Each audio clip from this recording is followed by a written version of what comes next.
I'll try to keep this short. I had a 1967 Impala 4-door that I bought in February 2019. A couple of months ago, I bought my first house that had a 2.5 car garage. I moved the car in and started tearing it down for a complete restoration.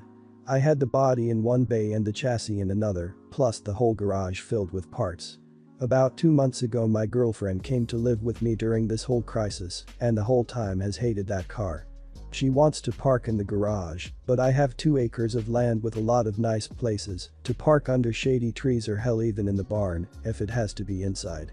I tell her tough luck, it's my house and it's not like I can just throw it back together real quick. Anyways, I was out of town for a couple of days on a business trip for the small local company I work for. When I got back, my girlfriend was all smiles. Making me food all the time, doing all the chores, all that. I thought maybe she just was happy to have me home, but then I realized that I didn't see her car in its usual spot. I asked her where she parked so I could make sure I mow that area and keep it clean, and she said not to worry because she parked in the garage. I asked how, and she told me to go check it out. Turns out that while I was gone she hired some people to come over and move everything related to that car, including the drivetrain, body, and chassis and all parts, and take it to the local dumper scrapyard. I was absolutely dumbfounded. I had spent over $11,000 on that car, including new parts, services, and the car itself. I told her that I was going to be taking her to court for that, and she brushed me off like I was being dramatic. I told her that it's done between us and to pack her things and leave. I admit I was really angry, but I did end up getting a lawyer, and as I have all the receipts for all that money spent, and I have her on my house's security cam footage letting the guys in and watching them take it all, I think I can win. Her family and friends are absolutely blowing me up, saying it's just a stupid old piece of junk and that she cannot pay back all that money I spent and that I should just let it go. But I have been putting all my time, effort, and money into that car for a year and a half now, and goddamn it if I am not going to get justice for what she did. Am I the idiot? Not the idiot. Holy crap, definitely not the idiot. That's like your girlfriend selling a dog out from under you while you are on a business trip because she didn't like it. The audacity. If she didn't like it, she could have just ignored it. The most toxic part is that she sees no issue. Your property, your house, she throws it away. And if any judge knows the worth of that car, they would understand suing her for the costs. Let alone the time you spent on it. That's a hobby, and a damn good one. Not the idiot. My husband has several old cars. I haven't seen the inside of the garage in 20 years. But he loves his hobby cars, and I would never dream of asking him to lose one. I say take her to court. Be sure you sue for replacement cost. The Impalas are getting hard to come by, and you may have to pay more than you think. Oh, and congrats on dodging the bullet with that one. If she pulled this crap in the first year. Just think what she would be trying after a couple of kids and 10 years of marriage. Not the idiot, leave that girl. It's not even her house and she's been there for 2 months and got rid of your property. I'd be suing her and kicking her out. Her actions are not justified.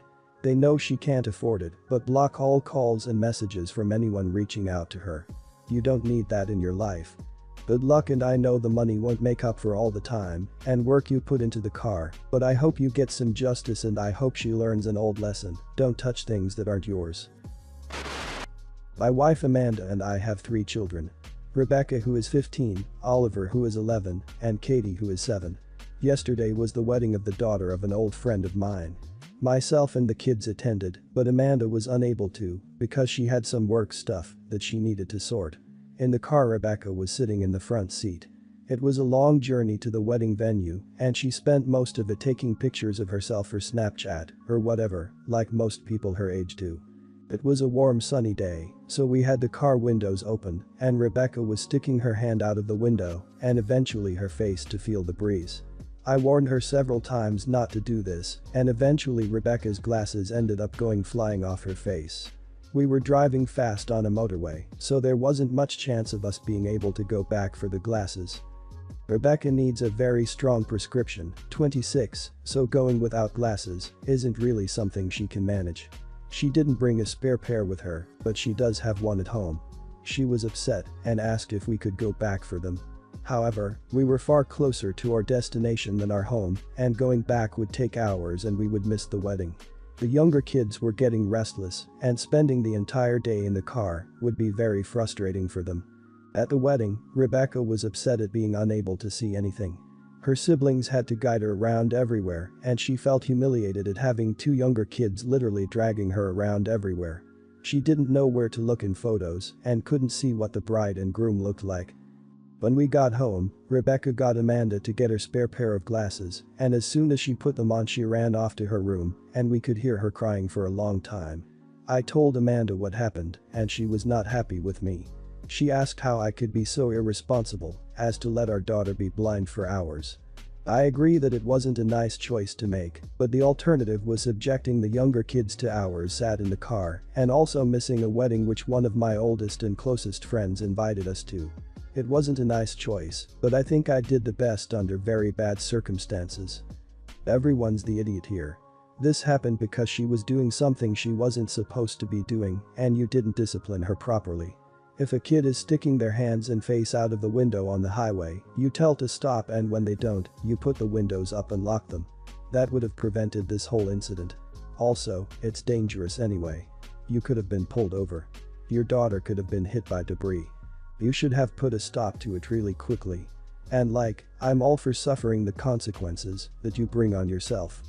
Everyone's the idiot here. You shouldn't have gone back, that's absurd. Her options were stay in the car or be blind at the wedding, but you should have stopped her sticking her head out of the window in the first place. She may be old enough to be responsible for her own glasses, but that is legitimately dangerous and you should have put a stop to it immediately, regardless of whether she was wearing glasses. Everyone includes your wife too. How is she blaming you for her almost adult daughter sticking her head out of a window and losing incredibly expensive glasses? You're the idiot, she's 15. Everyone who thinks teenagers have the brain capacity of adults do not know teenagers as well as they think they do. My prescription is nearly as bad as hers, and to be in a room of people blind is torture. To be amongst people and have younger siblings lead her around and care for her while you partied with your friends is punishment for all of them. Your daughter will never forget this lesson, and she will never forget you decided to teach it to her in a cruel way. I entered a raffle 18 months ago and won a house in my name. I wasn't expecting to win, and the house is worth a few bob, so as you can imagine I'm over the moon since I paid a couple of quid for the entry. It's tucked away in Wales, where I will never settle or live. I'm in the south of England, but I entered on a whim and, as I say, wasn't really expecting to win. I'm in my 40s and have some younger half-siblings, all of whom I love very much and would like to care for. My stepdaughter is a similar age as pregnant. She was raised in a very stable home with love and attention to her education from both her dad and mum. However, at present she isn't working because of mental health issues. She doesn't have her own home and has moved in with her out-of-work boyfriend, who we think has overstayed his visa. So really I understand she is in a precarious position. I was never especially close with her because she resented I was with her dad, no cheating or anything, she just felt I was in the way as kids often do, despite me trying very hard to form a relationship with her. I can't have my own bio children and was very keen to gain a daughter or friend, but life circumstances have meant it's been hard to relate to her or her to me. When I found out about the house, I wanted to gift it to my younger two siblings, both work from home and would love the house. They had zero advantages growing up, in fact due to their mum being a piece of crap I feel they had more disadvantages, and they live in a rough area of London at present. I think they deserve it and they'd love it. Husband and I have no inclination to move, and we could sell it on, but we don't want to right now. My stepdaughter on the other hand is extremely well connected and has lots of benefits that have helped her along, and although I empathize with her mental health struggles and pregnancy, I also know that she will hopefully be fine. My husband is already supporting her with a large allowance each month, as well as her mum. She called me after months of not properly speaking to me to ask when she can move in.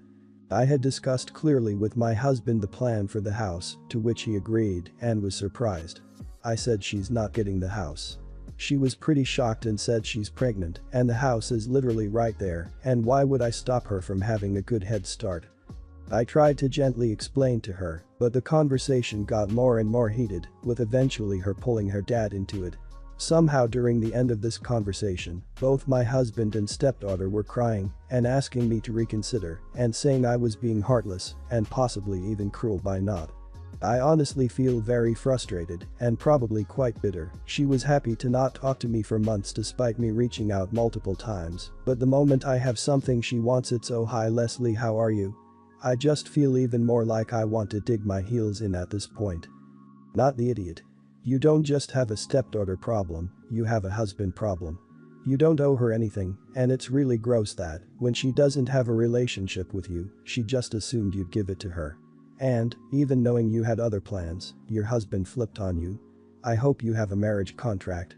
Do what you want with the house, it's yours. She doesn't get it just because you're married to her father. Heck, even being your daughter wouldn't make her entitled. Stay strong. Not the idiot. Siblings first, then renters through a company. By the way, do see if your siblings can pay a minimum amount of rent. You'll have to maintain the place, and things like taxes etc. add up fast. It will be a win for all if they pay for that stuff and get a lower than average rent. Make it official with paperwork because you love your family, but this is how crap starts.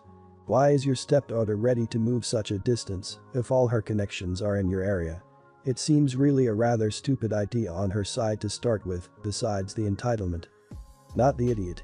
Either keep the house in your name only or gift it to your siblings, whichever will make sure that your husband doesn't get 50% of it. Let your siblings move in, never give the key to your husband. You have an opportunity to help your siblings, take it. Your stepdaughter has been getting an allowance from two parents, she should be able to figure out her living situation. And it's okay to be bitter about her, you can still be not the idiot and be doing this partially because she was never kind to you. I wouldn't want to gift a house to someone who was unkind to me. My son and his wife are expecting their first child next month, and of course my wife and I couldn't be happier about it. This weekend my son was helping me with some yard work, 6 feet apart, and we started talking about the delivery. I asked if he was nervous, and he said I am nervous for her, but kind of relieved I'll be in the waiting room. I was dumbfounded, and he said that, when he and his wife discussed it, she expressed that she would highly prefer having just her mother in the room, but that she of course wouldn't stop him if he felt strongly about being there instead, since due to the virus she can only have one person in the room with her. He insisted he was indifferent about witnessing the birth and wanted to respect his wife's preference. I explained that this is not okay, he needs to be there. He got frustrated with me and said that his wife is a private person, that she's very close to her mother, and that she says she'll be best comforted by someone who's already done it 3 times and will know how things should go. I'll admit I rolled my eyes at that. I tried to tell him that the days he and his sister were born were the best days of my life and the memory would be nothing if I just walked into the room post-birth and got handed a fresh, clean baby. Helping my wife through the birth cemented our partnership as a couple and as parents. Being the one to cut the cords, being an equal part of the birthing process, it's so important as a dad. It's a huge part of your bond with a baby. I tried to explain that not only will it be very hard for him to bond with a baby if he doesn't witness the birth, he needs to be there to ensure that his rights are protected. Apparently they've already been arguing about her wanting to be doped up for the birth because she can't handle pain, and if it's just her mom in the room, he won't be able to ensure she doesn't overrule him with the epidural. And although it's tough to think about the worst case scenario, he needs to be the one in the room if things go wrong. If huge medical decisions need to be made and someone needs to choose if the doctors will save his wife or his baby, of course his mother-in-law will insist on saving her baby instead of his. He needs to be able to be there. After I offered to call his wife to explain the situation to her as a father who's been through it twice, we ended up getting a bit heated and he left. I've called a few times but he won't answer. My wife says she doesn't want to get involved, but that he told her he doesn't want to talk to me until I apologize. I still don't know for what. I called his wife to try to get a straight story from her about the extent to which she pressured him to cave and agree to wait outside, and she just swore at me and said meddlesome crap like this is what keeps us from being close. I'm honestly dumbfounded. Am I seriously the idiot for explaining to my son how important it is to witness the birth of his child? You're the idiot. First of all, you aren't your son. If he is okay with not being in the room, that's his choice. Secondly, it's her body. If she chooses to be doped up for labor, no one gets to say otherwise, including her husband. And finally, you're a super idiot for inserting yourself to the point of calling your daughter-in-law. Mind your business before you get cut off from having a relationship with your unborn grandchild. Also, being in the room doesn't make you an equal part of the birthing process. Get real. You're the idiot. This isn't your child being born, it's theirs. In their relationship, they make their rules and do things their way. You don't get to impose your beliefs on them. You don't get to tell your son he's wrong for a choice that he and his wife mutually agreed was right for them. You don't get to call his wife and try to pressure her into confessing to manipulating your son. Christ, if this is how you're like, I'm shocked that they continue to have any relationship with you at all. You're the idiot. You're giving off some very controlling father-in-law vibes. Specifically, when you say he won't be able to ensure she doesn't overrule him with the epidural. It's her body and you are not a partner. You seem to think that you're an expert on birth giving in unprecedented times. I'm sorry that your grandchild isn't being born in the exact way that you were hoping, but have some sympathy for the mother who is going through an extreme medical event in out days. I probably could have handled it better, but I seemed to get mixed responses at the pool and thought I could use the insight. Basically, the pool in my community allows up to 12 people at a time, with all the pool furniture spaced out enough to socially distance. I was with my sister and we swam and suntanned before this all happened. This woman at first was talking to us, but my sister and I didn't know she was talking to us directly until she came and shook my shoulders a little roughly. Asked me to cover my backside. I was suntanning on the pool chair laying on my stomach with the towel that I was laying on because I looked indecent. And the reason why? Well, she said it made her and her husband uncomfortable because of my side boob that was showing, which was only because of how my swimsuit is designed. As well as her young daughter, who she said would have been badly influenced by me. The only reason I talked back to her was because she was harassing me and my sister when she was raising her voice to talk to us about these public indecency and etiquette. Other people told me to just go with it so that they all could enjoy their time there, so I put on a see-through cover-up swimwear thing and she still didn't like it. Others thought she was in the wrong. So what happened was some other people got involved when they heard her, and these other kind ladies told her off, which I didn't expect. And that they'd report her so she'd be temporarily restricted for how she was harassing others, and so other people won't have to go through the same.